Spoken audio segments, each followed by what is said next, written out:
Okay, hey Nathaniel, welcome to the podcast today. We're doing something a little different today. We're trying an on-location podcast, and we'll get into our topic in a little bit, but where are we today? Yeah, well, today we're at our listing right now, 9540 Thornhill Court. It's in Olympia in the beautiful McCalister Park area. It's a gorgeous spot right on the top of the hill. This is considered the summit of McCalister Park.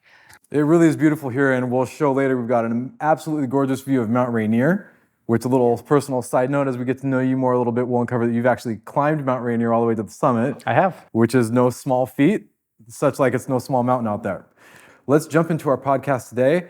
And first and foremost, I wanted to start off with a little bit of background on you. My audience that's watching here might not be familiar, so tell me a little bit about yourself. Yeah, well, my name's Nathaniel Dickison. I'm a broker over at Van Dorn Realty. I've been a broker for going on a little over 3 years now. I thoroughly enjoy it. Previous to that, I spent 18 years in management at Costco Wholesale. I learned how to develop teams and work with a massive crew and $13 million of inventory at a time. I oversaw quite a bit of things that needed a lot of attention to detail, and everything had to work all together in order for it to be fluid and us to run the company the way that we needed to.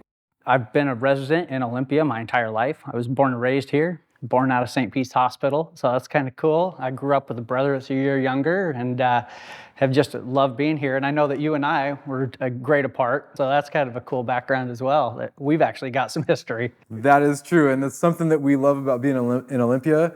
It's kind of a small town, not necessarily on population, but the vibe is that you do get to know the community very well. And for people like us that grew up here, it's like, oh my gosh, now we're getting to do business deals with people we went to high school with, and all sorts of stuff like that, which is pretty fun. Yeah, you leave and you come right back. You know, it's the water. That's right. I think where you and I really have more of a service value and more of a unique proposition is being able to guide people through the whole transaction, being able to take someone from their very first purchase and say, hey, here's all the steps. We're going to talk about them ahead of time so you're prepared and you know what you're getting into and you don't have to worry or be stressed about, what the process is here. So that's kind of my approach, is slowly trying to explain the process in baby steps until we're more and more comfortable to go further in depth in the parts that need explanation. But maybe you can tell me a little bit about your process, because you're not necessarily dealing with the fine details of like their monthly payment. You do need to know that they've had those conversations, and then you want to focus in on, hey, is this home actually going to work for you and your family and where you are in your life and your goals for the next 5 or 10 years? Or do you just say, hey, this place has a hot tub, I want to get it? Yeah, you have to make sure that you're doing both. You're working with what's emotionally pulling at them and also what's financially pulling at them, and how do you make those two meet in the middle? It's a lot like eating an elephant. It's a spoonful at a time, and I really try not to overwhelm people. I want to make sure that I simplify the process. There's a checklist out there for everyone, right? We just need to figure out how to mold that for that specific person. And so I really do try and tailor every transaction that I do to that specific person, individual, or family that I'm working with. I do find that when I go out, the first thing that I try and do when I meet them is to just understand who they are and what their long-term goals are, not their short-term. Their short-term is always going to be, I want to get in a house, right? If they're talking to me, that's what it ends up being. But long-term, what's the bigger agenda? What's your bigger priority? And how do we make that happen as well? And so I don't like to just take it at face value and say, okay, you want a house, let's go shopping. I really like to talk them through and see what's going to fit you. Is it actually going to fit you? And how can we start chipping away the things that aren't? And I really try and kind of mold a good idea before we even start looking for places to what really the criteria they have on their I can't live without list. So let's say you find someone and they want this house that's, say $750,000 purchase price, and it turns out they can only qualify for $500,000. Is your approach to them, hey, we're going to have to wait until you can qualify for more? Or, hey, let's look at $500K and see if anything fits. And then you look at a longer term strategy of live in this house for 5 to 7 years, and then it's going to build you a pathway of, in equity to where when you sell that house, you can use the equity proceeds to buy the next house. So what's your approach on that? Is that too far-fetched for most people, or does it really depend on the individual, kind of what strategy you'll be talking with them? Well, you can go all the way back to the drawing board and just start with a clean slate. That's usually the easiest way, because if you're trying to work with the criteria that you've got on a $700,000 house and then move it down to a $500,000, it's not going to work the same. Something's not going to jive and they're going to get frustrated with something. So usually it's, hey, we're going to go back. I'm going to send you these. You're going to tell me what you think. And I do not like to put people on drip campaigns. I like to vet every single thing that I send them. I don't want them to get something from me and go, that has nothing on my list. So I really do spend the extra time. Every night I sit down and I go through. Every morning I wake up, I check the MLS, and I individually send every single listing that I think they might be interested in their way. So for buyers, when I'm working with them, it's what parameters are we in? And really understanding that from the get-go. Yes, the first weekend I can do an on faith. Let's go visit some stuff, let's check it out, and we'll cross our fingers and hope for the best. But really sometimes that can set up for unrealistic expectations. And if you know what you're working with from the beginning, it's a lot easier to show them something and have them actually accept that this is what I'm looking at getting. There's something out there for everyone at every price point. You just really have to work hard to find it. I will go out and bang on doors and I will find that house for you. I really do obsess on this stuff. If somebody says they want something, I want to make sure that I do absolutely everything that I can to get that for them.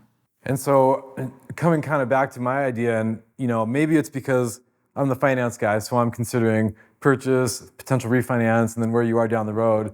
And I'm always going heavy on leverage, right? If I buy a house for 500, it becomes 700. Oh yeah. Then when I sell it, I've got 200 grand to work with. Now I've got a big down payment. Maybe I could go buy $1 million house. And that's where you might want that nicer house to start with, but actually going one step lower and doing kind of a strategy move like that might make more sense. But then I've also have a lot of people that are like, hey man, I want to buy a house, set it and forget it. I don't really want to refinance. I don't want to mess with it. I don't want to think about this. I want to put all my energy right now into this discovery process. Let's go and get the home, and then, hey, I just want to live there. Yeah, a person can absolutely stair-step their way into a home that they really love. Getting a place that is going to work for you at the time, and then continuing to work with your job, see what you can do to maximize your income, minimize your outgoing expenses, ride that living below my means mentality, and at the same time, allow your house to build equity. And then so, if you're talking with people, like we kind of alluded to earlier, your goals and your dreams are going to change throughout this process. So how often are you checking in with your clients? We also talked about earlier, like you and I are both in technically sales careers, but we're not salesmen. We're information providers. Here's what we know. We'd love to empower you. And then if you want to work with us, awesome. If not, cool. Hopefully I gave you some good information. I don't like to do the just checking in calls. I don't think that the just checking in, that doesn't work for my business model. Normally when I meet somebody and we get along real well, we get through a transaction, we're just gonna naturally start talking to each other. I have a couple of families that I keep in touch with. I this year sponsored Ty Baker's Racing down at South Sound Speedway. I put my name and Van Dorm's logo on the side of a race car and watched him run ovals on his rookie year. A family that I sold a home with years ago now goes down and sits on the same bleacher as I do. And so my family and their family are right there every Saturday night. And that's the sort of continuous contact that I keep with people. I really want to make sure that if I'm doing something or getting a hold of them for something, that I've got a valid reason. So you kind of go one step further than me on this whole being local thing. It's like you really are out there with your community, and while I love my home for a little safe place to come and recharge and then I can go back out in my community, it sounds like you have a little more extrovertedness in there and you really kind of rubbing elbows with your client base and your database even after closing. And it's not like if they need something, it's going to come up in conversation. It's not going to be a fourth discovery call. Yeah, reminding them that you're alive is one thing, and that's what I try and do on a regular basis. But I do really want to make sure that it's a heartfelt relationship that I've got. I want to make sure that they know that, hey, this is more than just business. You're more than a transaction. I really do appreciate people for the sake of being people. And yeah, when you talk about extrovert, definitely. I will run to a grocery store and tell somebody that if you take a pineapple and you let it sit on your counter for a night and then flip it upside down and let all the sugar soak through it, and then you cut it up, it's sweeter. People love that stuff, and it's great. And that's information that I've always loved to share because I spent so many years on the produce department of Costco. But it's a great way to conversate with other people, and I really just am fascinated with getting to know people and understanding who they are. Well, it sounds like you're definitely in the right profession then, because we can talk all day about beautiful homes and unique pieces of property like this one with the great view of Mount Rainier. But really, it comes down to the individual and actually getting to know them and say, hey, what fits for you? I'm here to help everything. I mean, you and I probably have both seen homes from 100,000 up to well over $1 million. Oh yeah, And I've so seen it's, ones you could push over. yeah, and it's the whole thing. Yep. And sometimes those cheaper places, maybe someone wants to renovate, or maybe someone says, hey, I have a shoestring budget and I just want to make something work. Exactly, and a lot of people are very handy. One of the obstacles that I think a lot of realtors face when they jump into the business is they can't walk through a Home Depot and identify everything that's in the aisles. That's the first thing that I tell them to do. Whenever I'm meeting somebody new and, hey, welcome, I hope everything works out for you, make sure you know the product you're selling, which is a house. If you can't identify T111 or a water pump, you need to get out there and get familiar with that stuff. Because as much as you don't want to be the inspector, you need to understand what you're looking at. Well, and we also need to prepare people that your first year of homeownership doesn't stop at your closing costs. So I think on average, it's either some $10,000 to $20,000 spent on your home the first year of owning it. Yeah, you need to be prepared to do all that stuff. The inspection, a lot of the time, parts of that get stuck on the refrigerator, and that becomes your to-do list for the next year. And you just go down there and start crossing off little things. Inspections, a lot of the time, they'll bring up a lot of stuff that seems somewhat trivial, but you still want to make sure it gets done. Yeah, and then all that stuff adds up over time too. So it's like you really want to make sure that you have a little bit of a cushion. Certain loan programs will allow you to do the renovation within the loan, but you have to start the project yourself. Yeah, you'll get reimbursed for the renovation loan, but you do have to start the project and buy the materials yourself before you get that money. Yeah, debt to income is a huge focus, obviously, when we start the process. Making sure that, hey, don't go buy that brand new sports car while we're trying to get you into a house. That's a key component to finishing this process and making sure that they understand that from day one. And I am a proponent of making sure that people are somewhat financially literate.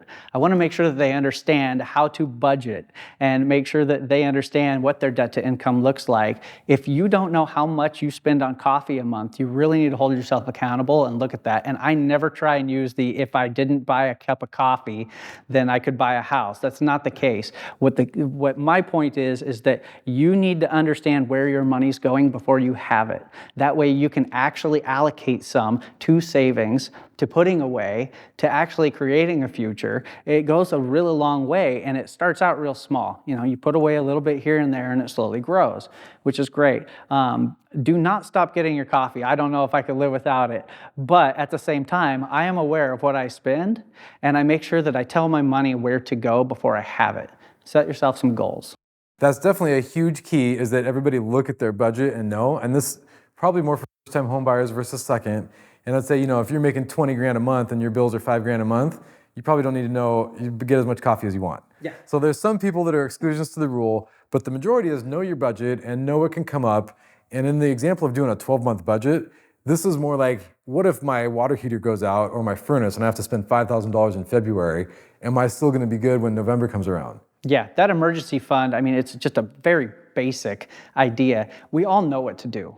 Everybody is aware of what needs to happen. It's just being stringent enough with yourself and having some discipline and actually forcing yourself to start doing those things and preparing yourself way ahead of getting a hold of us. Once we're involved, I'm happy to help. I absolutely would love to sit down, very cheap, Excel, do it on a napkin, whatever, and just break down, hey, here's what you have and here's what you need. Or you could afford more house if you did X, Y, and Z. Because a lot of people, they do want a little more.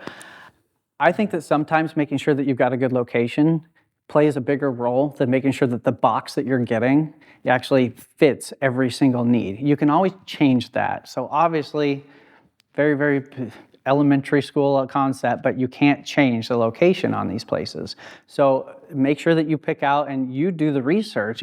Make sure your school district is where you want to be. I'm fortunate enough, I'm watching my son go through the same school district that I went through. He had the same PE teacher his first year that I had when I was his age, which is wild because it's been so many years. But I loved that school district. And so when we were looking for a house, we wanted to make sure that it fit that criteria. That was one of the things on our checklist. I enjoy the side of the town that I'm on. I'm 5 minutes away from being at the grocery store, but I'm far enough away that I've got space between my neighbor and I. I can throw a rock and not hit him, but I can wave at him from a distance, and that's a good feeling. I don't have too much house. I have a house that actually fits my lifestyle. So making sure that I'm not cramping myself into a smaller box, but making sure I'm also not buying something that I don't necessarily need. There's a lot more maintenance that goes in these bigger houses. This place is absolutely gorgeous. Somebody is going to love this place, but it is a lot of work to clean this thing. It really is. And just being aware of that ahead of time is a good idea. What else can you tell us about this topic of what are really important things to look at besides, appropriate sizing and good school district that's going to fit you if you have kids and even need the school district? Making sure that the structure is sound. You have to make sure that the home that you're moving into is actually safe to live in. That's why inspections are so important. I also really like to make sure you have fun. I like to go out and enjoy the time that I spend with my clients. We have a good time. I go all over the place with them. I am willing to make those road trip days. I think that getting out and really enjoying the process and being positive throughout that is somewhat difficult when you've got such a hectic market and everybody is scrambling to get into something, but you should still be able to have fun with it. And last but not least, I really think that if you don't put everything you've got into it, that you probably shouldn't start. This has to be something that you're really committed to from the beginning all the way to the end, and understand that I need to do this because it's not just the buyer that's involved. It's not just the seller that's involved. There are so many people that are integrated into this thing and that are a part of it. So if you come into this, you need to be prepared and expected to see it through unless there's some serious reason not to. And so when you say be committed to the process, you mean if your lender calls, call them back. If your finance guy needs another bank statement or pay stub, get that back right away so that you don't hold up your approval. You might get your loan approved, and then the underwriter finds, hey, there's some conditions. We need an extra pay stub or another bank statement, or we need you to explain what this other thing is. And those are not deal breakers, but they're steps that you have to go through to facilitate that loan approval all the way. And getting back to that quickly can have a huge impact on closing on time, which could lead into needing extensions and fees and all this other stuff. So when you say be committed, you really mean pay attention to the process and don't just think like, oh, hey, my agent's gonna handle everything, because the person buying the house still has responsibility on their own side. Yes, we're here to help you, but this is your transaction and you gotta show up for it. Absolutely. Yeah, so being accountable, making sure that you're prepared to take on the process. It is a large process, it's a lengthy process, and we try and do it very, very quickly. So we are jamming stuff in every single day. Making sure that your phone is on is a very important part of that. I expect to be able, I give my clients the expectation to be able to get a hold of me at any point in time. If I cannot get in touch with them, it's extremely difficult because more than likely we need something right away. The more available you are, the more seamless the process will go.